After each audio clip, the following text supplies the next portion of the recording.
It was a cruel twist of fate, diverging from the expected course. The plan was simple: file those divorce papers, vanish into the ether. Yet, everything changed when my father-in-law fell ill. The transformation in my husband was stark. I couldn't fathom what I was hearing when he declared, "Tom and I will split his inheritance. You'll get nothing. There's no provision for a wife incapable of tending to her own home." Speechless, I sought solace in the city hall to initiate the divorce proceedings. But there, a grim revelation awaited me. My name is Nancy, a 24-year-old homemaker, wedded to Tom, age 40. Ours was what they call a May-December romance, devoid of the cinematic enchantment, simply a twist of fate. Fate intertwined when I found employment in Tom's father's construction firm. The company's patriarch took a liking to me, repeatedly urging me to wed his son. The motive? Tom was to inherit the company's reins, but lacked suitable marriage prospects. The patriarch fretted over the company's future, fearing its demise without an heir. Having known my father through professional circles, Tom's father personally sought my hand in marriage. With a lineage steeped in construction, my family's business intertwined with theirs for generations. My father, recalling the aid Tom's father extended in his youth, couldn't dismiss the proposal outright. However, respecting the age gap, my father insisted on a courtship period. He wanted Tom and me to forge a connection before committing to matrimony. Tom, aware of the marriage's significance to his ascension, acceded to my father's terms. Thus, Tom and I embarked on countless dates, dinners, movies, and shopping excursions. Over time, our bond strengthened, convincing us that marriage was the natural next step. We were soon engaged. Yet, just as we embraced our impending union, Tom's father's health deteriorated, relegating him to the confines of the hospital. With Tom occupied by work and my mother unable to drive, the burden of caregiving fell squarely on my shoulders. As his fiancé, I found myself thrust into the role of caregiver for my ailing father-in-law in the hospital. My future mother-in-law wasted no time in reminding me of my impending duties as the family's caretaker, admonishing me for what she deemed subpar housekeeping skills, a glaring shortcoming for someone set to marry into the family. "Nancy, hurry. The morning visiting hours are ending." "Take him," she barked, her tongue dripping with expectation.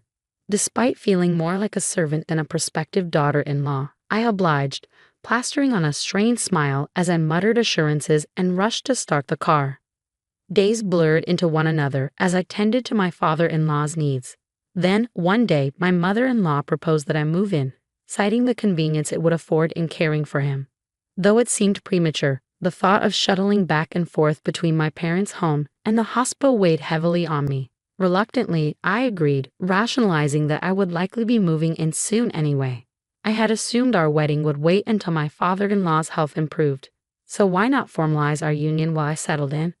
There were no whispers of Tom having past relationships, but living under the same roof with him revealed stark truths. At 40, he lacked any prior romantic entanglements, a fact that quickly became evident as his stinginess and obsession with finances surfaced. Tom meticulously tracked our expenses, scrutinizing every penny spent on dates, meals, and even gas. Meanwhile, my mother-in-law's penchant for belittling me, her sharp sarcasm ever present, made the home environment oppressive. Yet, Tom's generosity knew no bounds when it came to his mother, turning a blind eye to her extravagant spending on travel and luxury items. I couldn't help but wonder if Tom's unwavering devotion to his mother bordered on obsession, a realization that left me questioning the haste with which I'd agreed to marry into this complicated dynamic. I reasoned that moving in before tying the knot would allow me to better understand their quirks and household dynamics. Yet, contemplating my father's unconditional love for me alongside my father-in-law's situation left me at a loss for words.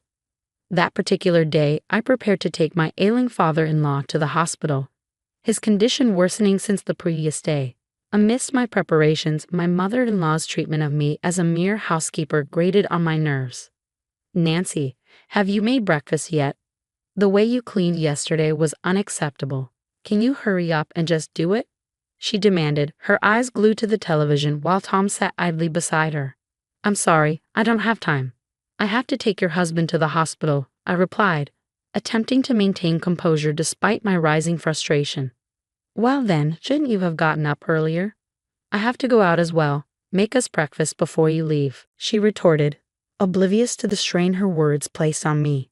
I couldn't help but wonder why they couldn't handle some tasks themselves, their indifference toward their own husband and father baffling me. "Father-in-law, please wait a moment.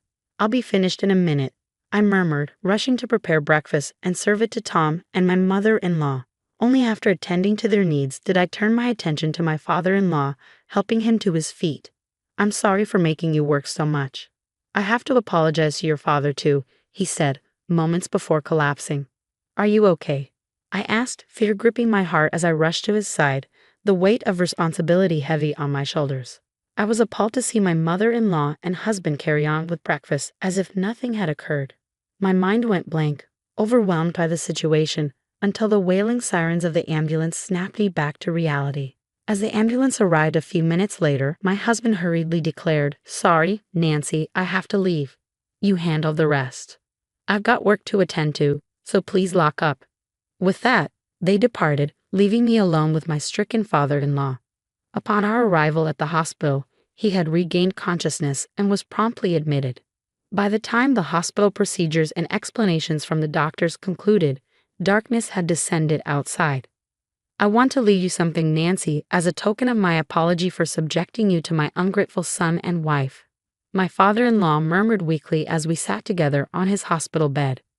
"I've been too preoccupied with work to truly understand what's been happening at home," he confessed, expressing regret for pushing me to marry Tom. Before long, Tom and my mother-in-law entered the room, their concern palpable as they inquired about my father-in-law's condition. Viewing them as family, I reassured them, "He'll be fine.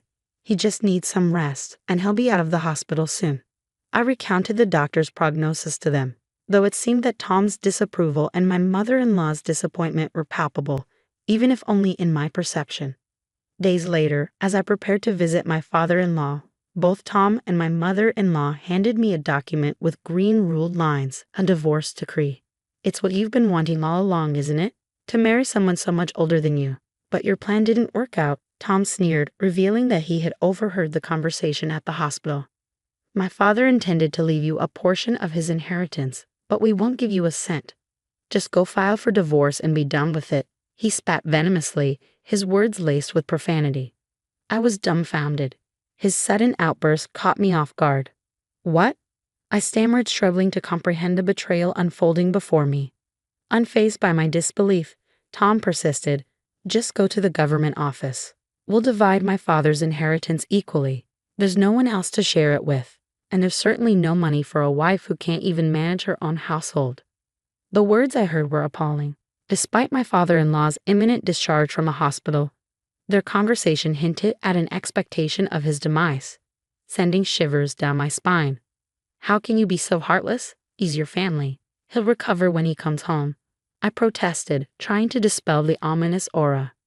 And their insinuation that I coveted their inheritance stung deeply. "Don't mock me with such accusations. Inheritance is the last thing on my mind," I retorted, seething with indignation. This marriage was never my desire to begin with. With determination, I rushed to the municipal office after completing the divorce papers. I needed to sever ties with these people, to extricate them from my life at once. But upon submission, the receptionist's perplexed expression hinted at an unexpected snag.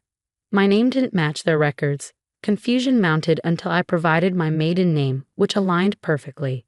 The realization hit me like a ton of bricks. We had never been legally married. As I saw answers from my mother-in-law, her nonchalant response was infuriating. "Oh, I completely forgot. I've had it all this time," she casually admitted, her lack of accountability infuriating. I couldn't hold back. "You deliberately withheld it, treating me like a servant.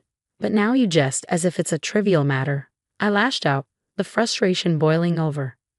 Her laughter on the other end of the line only fueled my ire. It was clear she harbored no remorse.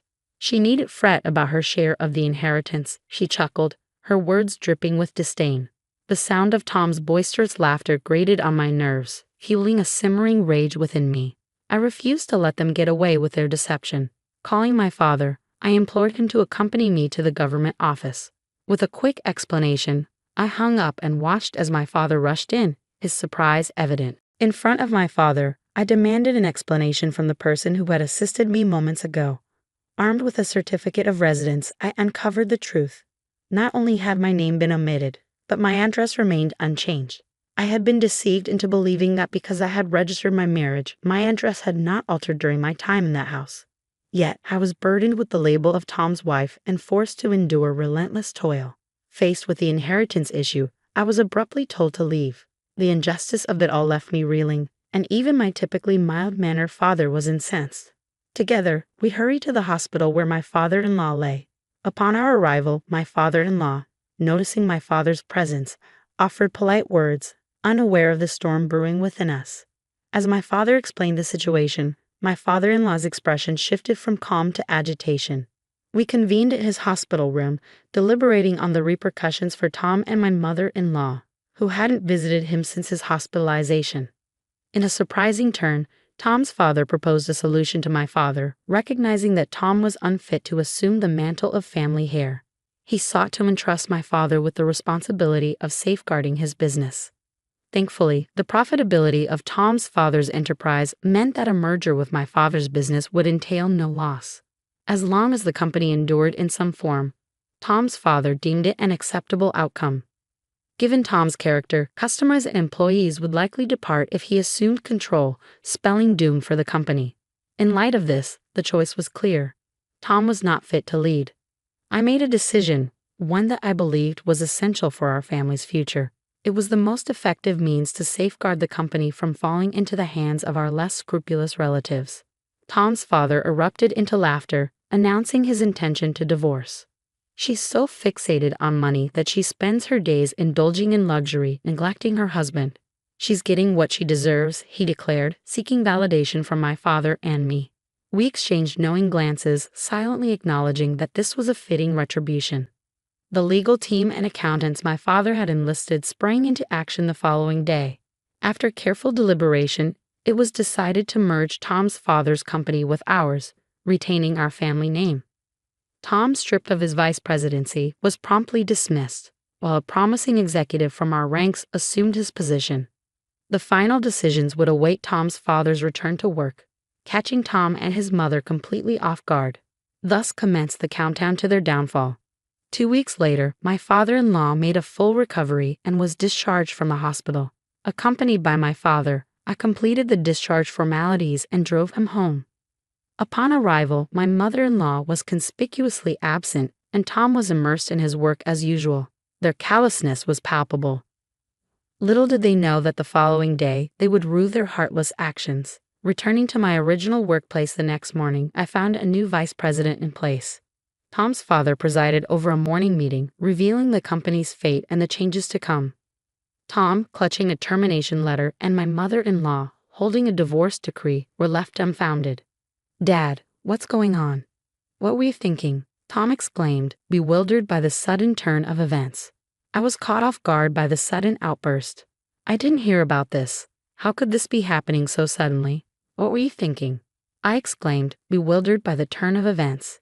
The entire conference room fell silent, shocked to see Tom and his mother-in-law ranting in front of everyone. But amidst the chaos, Tom's father remained composed. "That's exactly the kind of lunacy I was hoping for," he remarked with a smirk, eyes glinting with satisfaction. As soon as they caught sight of me, accusations flew. "It's you. You did something, didn't you? Just because you wouldn't get your inheritance," they accused, pointing fingers.